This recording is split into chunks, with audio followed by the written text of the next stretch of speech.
Okay, I think we have a good group in here. We're ready to start.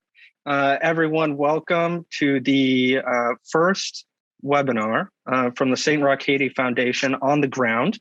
Our goal today is to give a few updates on the situation in Haiti, given the recent we're live streaming on Facebook as well. I just got a little playback in the ears. Sorry for the pause there. But we have 30 people with us in the Zoom call tonight. We're broadcasting live to Facebook. This meeting will also be recorded, so we'll be able to share it with those who can't log in with us tonight.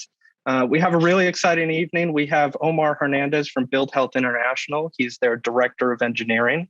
He's going to give us an update on the Maternity Health Center and talk about some of the progress and challenges that we're overcoming in that project.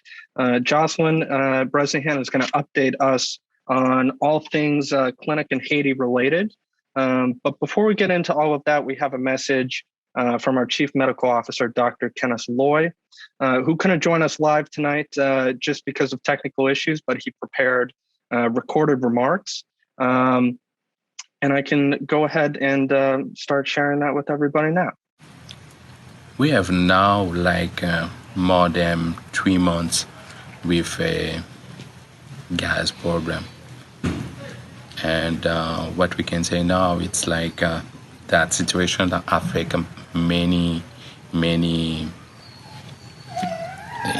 structure. For example, the hospital, we have many hospitals that can't be 100 functional because they haven't access to the gas. And we can say too that affect the number of visits in some hospital. We can take the situation in Saint Rock, where we receive people coming in motor or things like that, and now the cost of that it's too high, and we can say in that way that affect this situation that affect the numbers of visit in the clinic, and I think it's in many others hospital. Another situation that affect the clinic and I can say three departments in Haiti is the Matissan place. Is in that place we have three gangs fight for territory, and so many people died for that situation. We just lost a teacher. I can't for now I can't say how many people who we lost in that situation, but we lost a lot of people in Matissan, and they continue to fight, and that way it's the way to go to the clinic too. Now we have to use another way, and that costs, and I can say the cost of that way it's high for us because we have to change tires more frequently, and the distance it's the way by Matissan it's 20 minutes to get to the clinic, and now we have to pass 1 hour, 2 hours to go to the clinic, and I think it's a very bad situation too. In general, I can say the more important, we continue to serve the population. I say thank you to the foundation because the Saint Rock could be like a Matissan. I say thank you because thanks to the education and others program, the number of young girls who got pregnant in Saint Rock is minimal. We have just changed the life of 23 young girls. I am sure they will all have been mothers without preparation, without this program. And I invite you to look at the success of our program from this angle. It is true that the greatest project of these young girls and boys is to leave the country now. And even in those days, I can't not find a word to discourage them. But at least if they leave, I am happy that they will leave this country with some knowledge. And I hope that they will think of the brothers and sisters, families of this country. Those were great remarks by Dr. Kenneth Alloy, and we're very appreciative of the work he continues to do and the time and consideration he puts into keeping everyone here in the U.S. informed of the work and the struggles that go on. To elaborate a little bit more on Kenneth's statement and also the state of the foundation is Dr. Jocelyn Bresnahan, President and CEO. Jocelyn? You are muted, Jocelyn. That's okay. I made the big blunder. Okay, thank you, Matt. Thank you so much for moderating. Thank you for your staying cool under the technology challenges. And Omar, thank you so much for being here. Omar Hernandez is joining us all the way from Lima, Peru, where he's working on another very important project. To Kenneth, Dr. Eloy, for his somber but optimistic statement, and to our great staff who also helped put this evening together, and all of our supporters, all of you that are here listening. You're here because you're interested in Haiti, you believe in the work of the foundation, and so welcome to you as well. I'd like to start just by underscoring Dr. Eloy's assessment of the unprecedented challenges in Haiti today, from political instability to gang violence, spiraling economic crisis, record levels of poverty, earthquakes, hurricanes, inability to access fuel. These things are all real reality that our friends and colleagues in Haiti face every day. But I also want to reassure everybody who's listening tonight that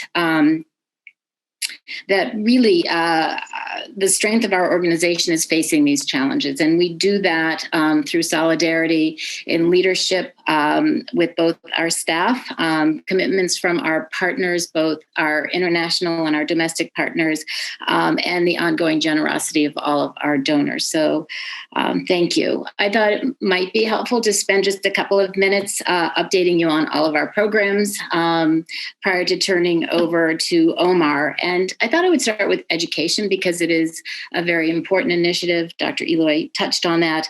One of the most important things that we did over the past couple of years was to institute a teacher and director training program. This program it ran over 2.5 years, and we did that in partnership with an organization called Innoved. And along with this, we also decided to change our one-to-one child sponsorship program that many of you have probably participated in to a salary, a program where we are supporting teacher salaries. And we believe that teachers that are well-trained, teachers that are paid equitably, paid consistently, that the outcomes for our students are better. And certainly we're starting to see this anecdotally in the community. Dr. Eloy touched on the university program that we continue with the support of the Flatley Foundation. Thus far, 54 students have received either university or vocational training. And I think one of the things that I would like to underscore is that 60% of the students that have attended university through our program have been female. And so that really surpassed our original goal of having gender equity amongst our higher education students. And certainly, I think we are seeing, fewer rates of unintended pregnancy in Saint Rock. And it is just wonderful to be able to have this opportunity for students that go through our primary and secondary schools. our agriculture program. We're making great strides under the leadership of our agronomy university students. Food is being produced to mitigate malnutrition in the community, and jobs are being created. Our clean water program is being expanded so that we can reach communities that have not had reasonable access to the program that we already have. And solar power. We are generating both of our health centers through clean energy, and certainly part of that was done through our partnership with Build Health International. So I think it's been in particular important in the face of the current fuel crisis. I thought I'd pause from our programs, just for talking about our programs for just a minute, and talk about the devastating earthquake in 2021, August of this year. More than 2,000 people were killed in that earthquake, more than 12,000 injured, and it is estimated that more than 600,000 people required humanitarian aid from that tragedy. And we were very fortunate in Saint Rock that we were not impacted physically by that earthquake, but I want you to know that our staff in Haiti, along with our U.S. team and our donors, we sort of sprung into action, and we deployed our mobile clinics. We brought critical medicines, food, hygiene products, tarps for temporary housing, and we were about to deliver hundreds of solar lanterns. And I think what I'd like to say is what I saw in our staff. I saw a tremendous amount of pride and gratitude that they actually were able to help others in need. And so that work continues. And I think, you know, the work that is going to have to occur in the Southern Peninsula is going to go on for months and years to come. And I'm very proud that we've been able to be a part of that. And finally, to sort of circle back to healthcare, the services that we offer, because really that is the foundation of all of the work that we do and how we sort of started out. This foundation started out with the provision of basic healthcare. You know, Dr. Eloy's concerns about COVID and political instability, economic instability has really brought great challenges again, but certainly it has not brought uncertainty because we know what we need to do. And I believe that we are doing that. You know, unfortunately, our mobile clinics have not been able to operate because it's not safe for them to be traveling, but our two health centers have been undeterred in providing healthcare 5 days a week. Our staff get to work every day, and we're seeing about 1,500 patients per month. Those numbers are down a little bit, as Dr. Eloy mentioned, because it's difficult for people to travel to the clinic, but nonetheless, significant healthcare is occurring. Many people have had questions about COVID, so I think it makes sense to sort of address that. COVID definitely is different in Haiti than it is in the United States, but it still does exist. It is not absent. Just to give you some numbers, right now about 24,000 patients in Haiti have been diagnosed with COVID, only about 700 deaths. And when you compare that to in the United States, you know, more than 46 million people have been diagnosed with COVID, and more than 100,000 have died. You know, the differences are staggering. Certainly, I think in Haiti, we know that access to testing and reporting is very low. So there are probably, you know, many more cases of COVID, but you know, once we knew that COVID existed in the United States and was going to impact Haiti, our response was swift. We developed an isolation and treatment center. Again, in conjunction with Build Health International, we were able to install critical oxygen, which is still accessible for our other patients. We launched hand washing stations, a mask mandate, and currently we have launched a vaccine campaign. And you know, vaccine hesitancy definitely exists in Haiti. I like to give a shout out to Dr. Eloy, who received his vaccine last week, and I know that he's going to lead the charge in getting other folks in the community vaccinated. And one other program that I just want to touch on really quickly before I turn over to Omar is another program that was implemented this past year despite all of the disruption of COVID. And that was our first cancer screening program. We implemented a cervical cancer screening program in the community. It's a nursing-centric activity. Our nurses were trained, and thus far we have screened 72 women for cervical cancer. So that has been a really positive step forward for us. And then, of course, of critical importance is our maternal child health program. We really need to try to turn the tide on maternal child death in the country and in our community of Haiti, of Saint Rock, one of the highest maternal and infant mortality rates in the Western Hemisphere. And, really something that we have been concerned about and have wanted to move the needle on. And we are doing this in partnership with Build Health International. We know that this was the only way we were going to accomplish this goal. There's been a lot of starts and stops because of political unrest, because of COVID. But we are committed to getting this done, to saving lives, and really providing a dignified space for women to deliver babies. So on that note, Matt, I guess I'll turn it back over to you to introduce Omar and let him talk a little bit more about our program. Thank you, Jocelyn. I just wanted to remind everybody that if you have a question for Jocelyn or for Omar, feel free to put it in the chat. Time permitting, we will try and get as many questions answered tonight as possible. Now I'm going to turn the Zoom over to Build Health International's Director of Engineering, coming to us tonight from Lima, Peru, Mr. Omar Hernandez.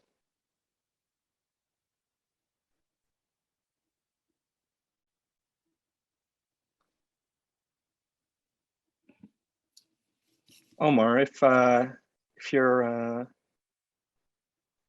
available to unmute yourself there, if you can.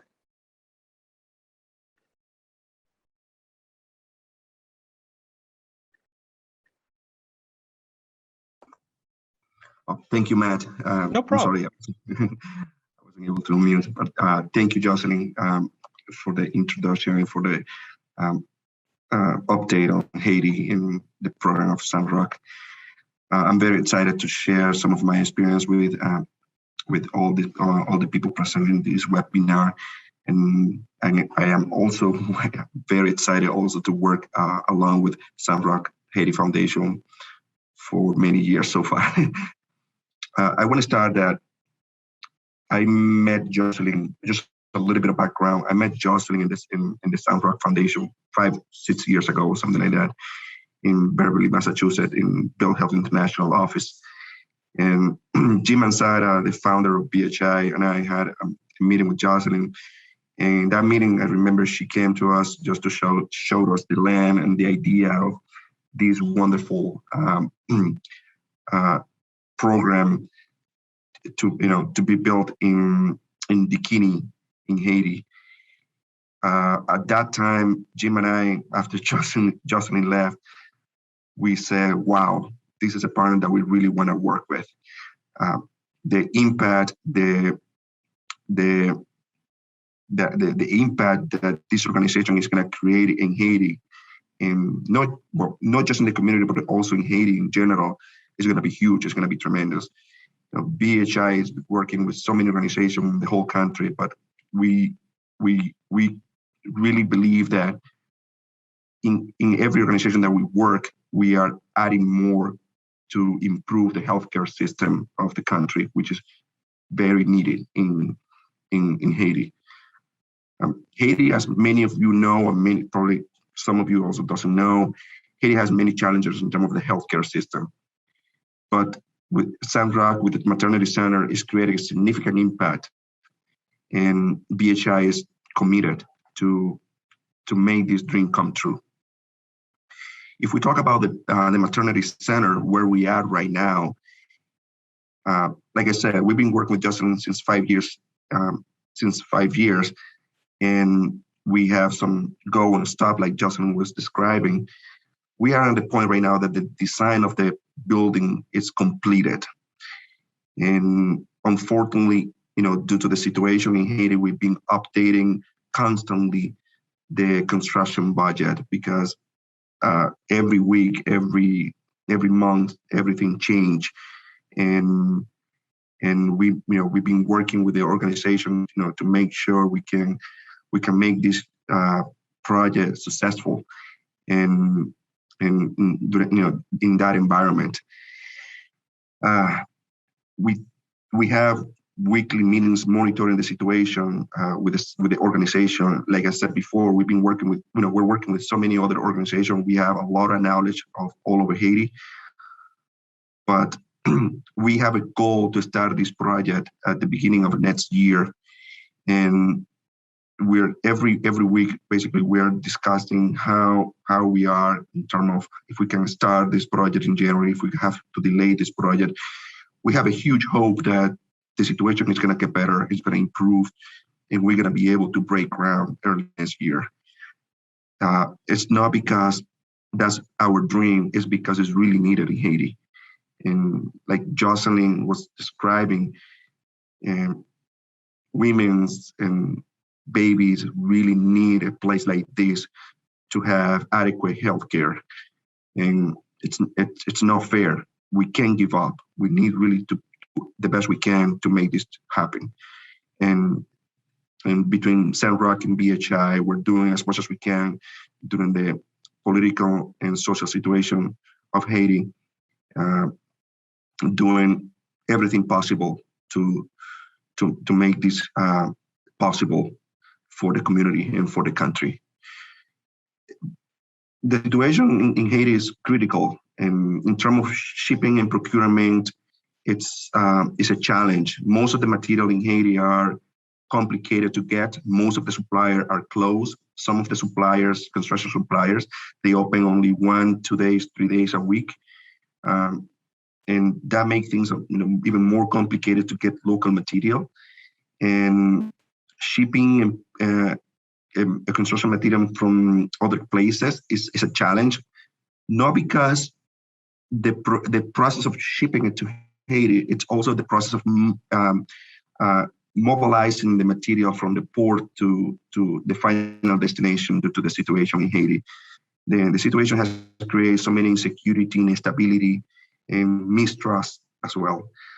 But like I said, even under that situation, BHI and Saint Rock are working together day by day, even if we do a little bit every day just to make this happen. And we have, like I said before, we have hope that in the near future, we're going to be able to break ground, that we're going to be able to complete this project in the next 12, 14 months. And we really hope that in the 2023, we're going to be able to see women and baby receiving healthcare in the center, in the maternity center. The location of the center is definitely not the best, unfortunately, but it's what we have right now. And we're not, like I said before, we're not going to give up. We got to do the best we can, the most, whatever we can to make it happen. And it's being come along with Saint Rock to where we are right now to be almost ready to break ground. And we really hope that soon we can finally see the end of this together. And not just the political situation, but also the end of having a maternity center where people really can receive care and really can have a better life. So we are even during the situation, even with this situation in Haiti, we are constantly working on getting material donated. We are putting those material in our warehouse in Beverly, and so we're even with the current situation, we're not going to stop. We're going to continue doing the best we can, and everything that we can get donated, everything that we can do right now, we're going to do it, because we want to be prepared, even more prepared. So when the time comes and when the time is ready to really break ground, we're gonna go full speed, and we want to make this happen.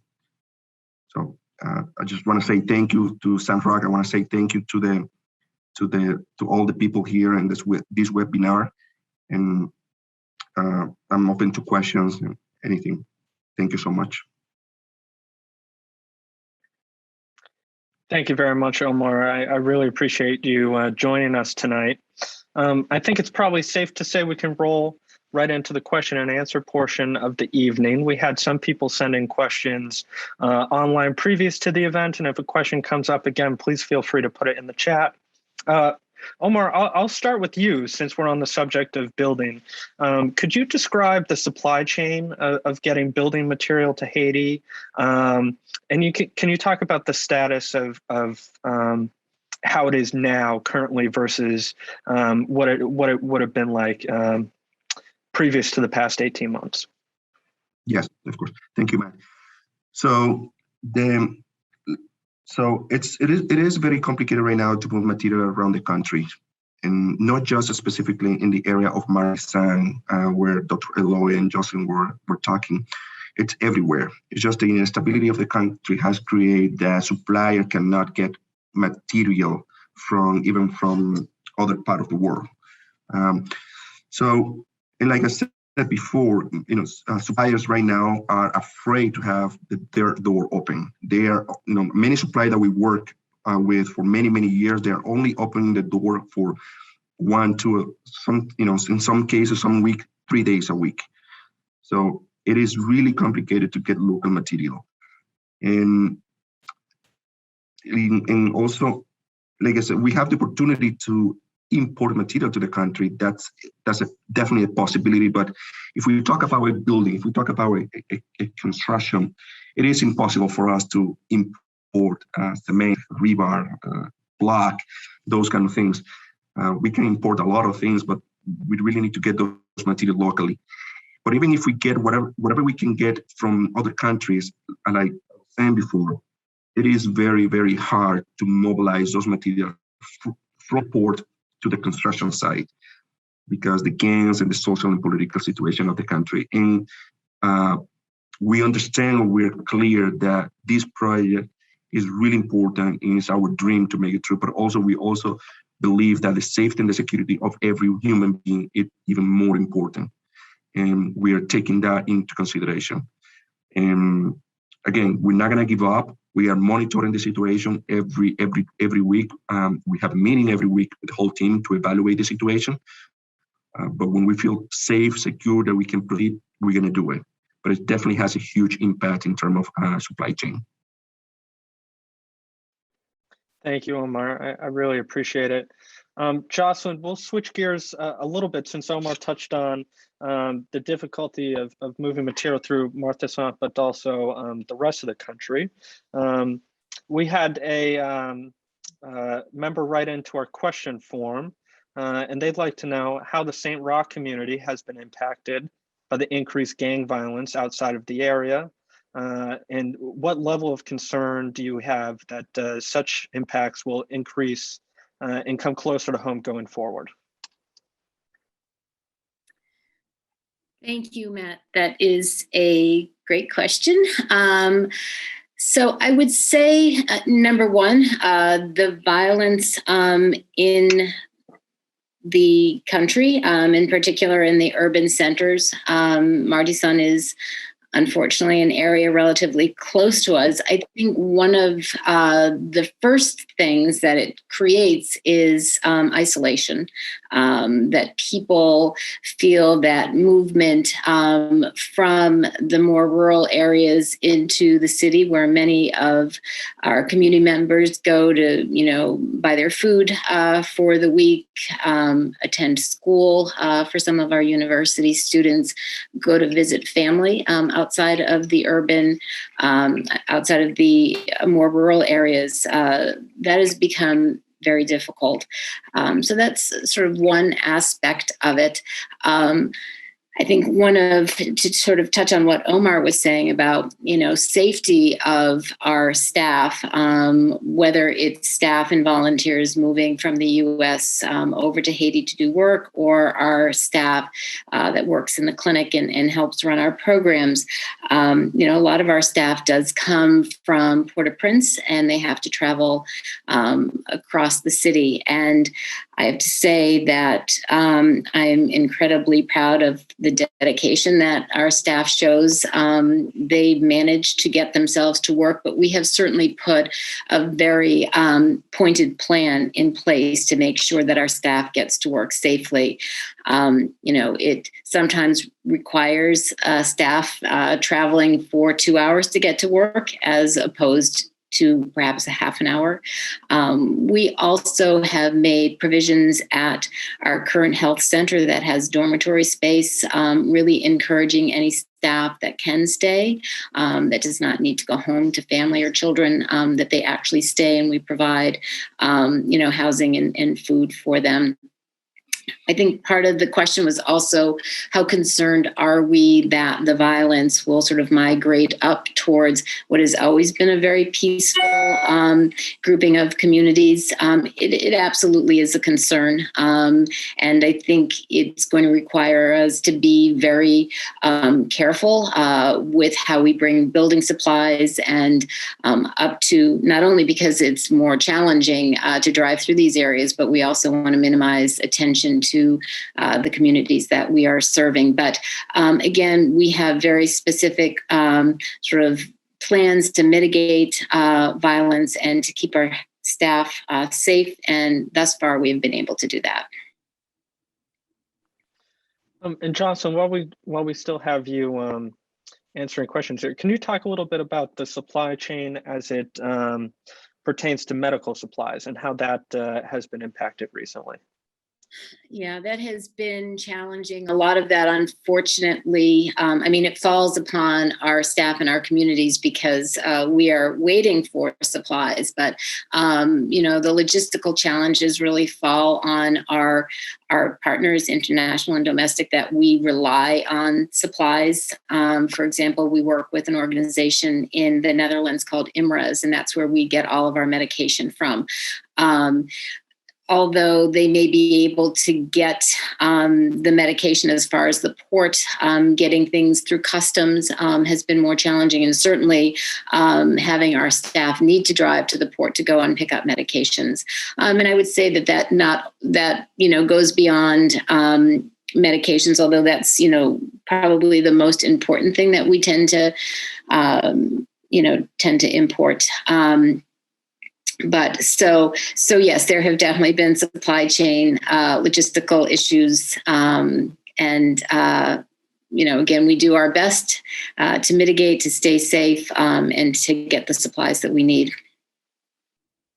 Thank you.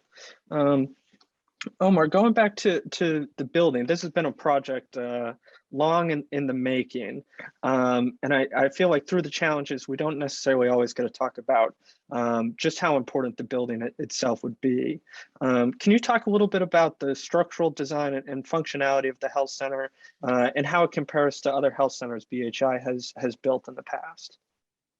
Thank you, Maya. That's a really good question.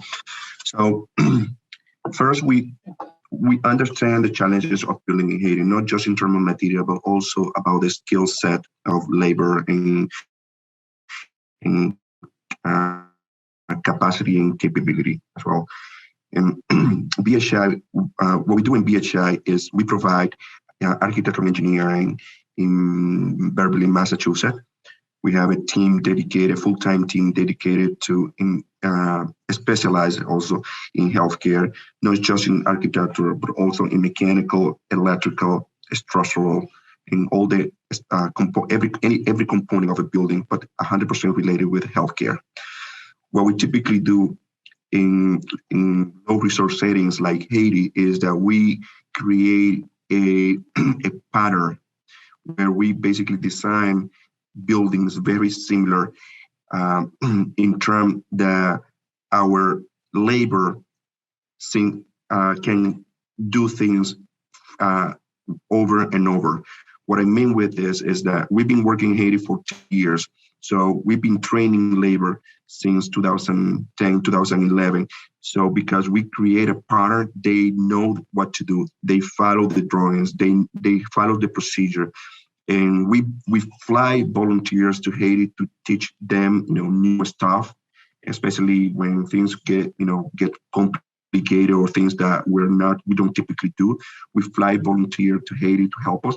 Those volunteers not just do the work, but also at the same time, they train our staff. So in future projects, they can do it by themselves. What we're doing with this, it's not just providing skilled labor, creating skilled labor, but also we are dynamizing the economy because we can have more local labor. We can have a better relation with the community as well. We can also have a better relation with supply chain as well, because then we can use more local material, and that makes things not easier, but that create a synergy between the community, the partner, and also BHI. So in every project that we work, in every community that we work, we never had any issue with the community. The community always support, the partners support BHI to make this happen. So that's what we want to do. That's what we want to do in Saint Rock as well. And in terms of the structure, we're very careful in Haiti. As you may hear, there were an earthquake a couple months in Haiti where a lot of structure in the South Peninsula and the south of Haiti were damaged. So BHI take very seriously how we design the building in terms of structurally and seismic proof.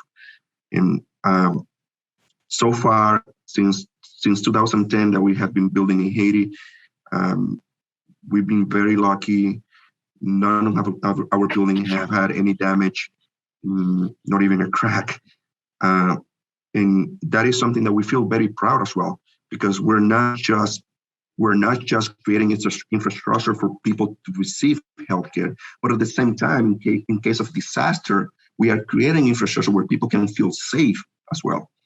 So it's more than just having a building. It's in that it will serve the community in terms of operation, but also it's having an infrastructure that people can feel they are secure, they are safe, and they can trust. And most of that is made with local labor. Thank you. Jim Goldenberg has asked a question. He's interested in the current situation in Haiti. How is that affecting the other building projects in Haiti? And how does it compare to the Saint Rock Haiti Foundation project? Is geography a huge factor, or did you face similar problems throughout the country? Thank you, Matt. So it's not just Saint Rock Haiti Foundation, and it's general. And we believe in, actually, I just had a meeting with the leadership team of BHI International last week, where we were discussing that definitely we've been forced to slow down in every part of the Haiti. I was in Haiti myself. I was in Haiti 2 weeks ago. In a way to get to Haiti, I had to travel through Dominican Republic, cross the border, and then go to where I was supposed to go. And when I crossed the border, I felt the tension, the insecurity. So it's more than just Haiti and Martisan. The fuel situation, like Dr. Lloyd was describing, is not just in Port-au-Prince, it's all over the place. So many communication towers are shut down right now because they don't have fuel to run the generator, and so they can provide communication services in many different areas. So that's another challenge. We can't buy local material, like I was saying before. If we need material, then we have to find it in the Dominican Republic and cross the border. And crossing the border from Dominican Republic to Haiti, it's not very simple. There's so many procedures and so many challenges of crossing material, and also has a cost that it's really high and compromise, the future of the project as well. So at this point, we're really talking to our partners in coming with ideas or how we can proceed, how we going to continue with this situation. There are certain things that definitely could put on hold, but there are certain things that cannot. We have projects like solar projects in certain areas of Haiti that we have to do it. With all the security, with all the challenges, we have to do it, because if we don't do it, those hospitals, they won't be able to provide health care, because they're not going to have power. They're not going to have electricity to run the OR, any department, any area of the hospital. So it's a challenge. It's difficult, but it's not just the area of Martisan when most of the people talk about. It's more than that. It's the whole country. Here, Omar, I'll have one last question for you, but it's probably something that both Omar and Jocelyn can speak to. As far as the fuel shortage goes in Haiti, do you foresee that getting better in the future? Is there sort of a light at the end of the tunnel that whether it'll become more available or the imports will increase, since it's such a critical part to not only building and transporting materials, but operating the hospital and clinics and cell towers?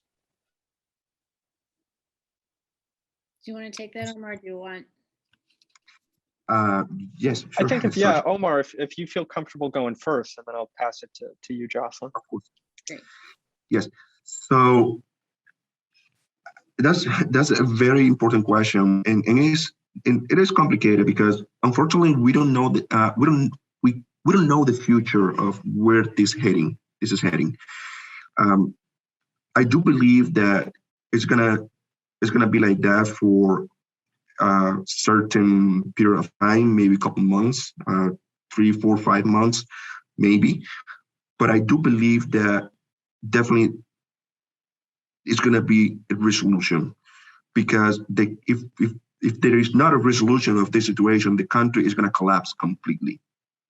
We're talking right now about the healthcare system. We talk about cell phone tower, but we all know, like, Haiti doesn't have a nuclear plant for electricity. They don't have petroleum. They don't have everything depend on fuel and gasoline. And the whole system, the whole government, everything depends on fuel. And right now, what is happening, whoever has fuel is like they have gold, basically. And they are keeping it, they are storing it, and they're not giving it away. And if you want to buy fuel right now, you have to pay 2 or 3 times of the regular price of the fuel. So it's really critical and really expensive. The country is not going to be able to support that for a long period of time. So I don't know exactly how this is going to be resolved, but it needs to be resolved, and it will be resolved in one way or another, because then it's not going to be it's not going to be a country. It's not going to. I don't really know how to describe what could be Haiti if this doesn't get resolved in the next few months. It's unsustainable right now. It's completely insecure right now. But when we talk about even people won't be able to have food because there's no way that people can transport food from one place to another, and people are going to start getting really, really, really affected to the point that people will start dying because they're not going to have supply. So that is the point where we're going to say, okay, no, the country definitely has collapsed. So I truly hope that Haiti, will get an intervention. Haiti will get resolve all the problem, and will get better. And I hope that's going to be in the next few months, even I hope earlier. But there's no other way. There's no other way. People are going to suffer, and going to suffer to the point that we don't want to imagine. Thank you, Omar. Jocelyn, if you would like to add to that. Yeah, just add, a couple of words. Omar covered it really well. I think that it is a very complex problem. And I think that, right now, the biggest issue is the it's related to the political instability and the gang violence, and not allowing for transport of oil rigs to cross the country to bring gas to gasoline stations. It seems to us perhaps simplistic that can't be fixed, but it is a very challenging problem. And so I agree with Omar that something will have to give, because, the suffering will just continue to escalate. We are already seeing lack of cell tower functionality because of the lack of generator power. We will see, people not being able to go and access food. So I think something will have to give. I think, unfortunately, none of us has that answer. When you sort of look at it internationally, there's now a lot of question about how much international intervention should occur versus how much does Haiti need to figure out and start to address problems themselves. And I think we look at that as an organization ourselves, in regards to how do we, best help. And for us, it has always been, to sort of to bring our services to the communities we serve in partnership, not in, going in and sort of taking over and doing for. And I think that model needs to create itself community to community to community throughout the country for things to change. But this issue of political instability and violence, that's really something that goes beyond what organizations like ours can intervene with. So hopefully, yes, in time, something will happen. But unfortunately, I think there will be a fair amount of suffering before that happens. And Jocelyn, just before we wrap up tonight, Haiti, on top of all of these crises, is dealing with the same pandemic that we're dealing here in the United States and across the globe. Can you talk a little bit about the level of COVID-19 cases in Haiti, as well as the vaccination progress and the plans to vaccinate people in the future? Another really good question. So it's mentioned a little bit earlier, the number of cases of COVID in Haiti really pale in comparison to what we've seen here in the United States. I don't think that why that has really been determined. There's been all sorts of theories thrown out there from, we still give BCG vaccines, which is the vaccine for tuberculosis in Haiti. We don't give that here. Is there something protective about that vaccine that's really sort of lessened the number of cases of COVID? I think, in generally speaking, when we are looking just at sort of hard fact numbers, we can't really trust the numbers that, are posted every day, numbers for all countries. In regards to both cases and deaths from COVID, because there is, getting tested is still very challenging in Haiti, and certainly how cases are tracked are pretty unreliable. But I think in general, we know it has not impacted the country the way it has impacted the United States and many, many other countries. So I think that, has led to sort of compounded the general vaccine hesitancy that we saw even before we knew COVID was going to be a little bit less of an issue in Haiti. Luckily, vaccines are now in country through this program, an international vaccine program called COVAX that provides vaccines to developing countries. So the vaccine is there. It's accessible. And it's now a matter of really getting people to be vaccinated, because I think, as we all know and we've experienced here with COVID, we don't know what's around the corner. I don't think any of us expected what happened with the Delta variant. We don't know if there's other variants around the corner. So I think that, and it's been a focus for us, for our health staff in Saint Rock. And that's where I think Dr. Eloy's leadership in being vaccinated first and encouraging the rest of the staff, which hopefully will encourage the rest of the people in our community. So my understanding is overall throughout the country, not just in our communities, that vaccine rates are low. But there's definitely efforts out there to get more people vaccinated. Well, thank you, Jocelyn. I'd like to thank Jocelyn and Omar both for joining us tonight and providing us with those crucial updates and for the continued work that you do.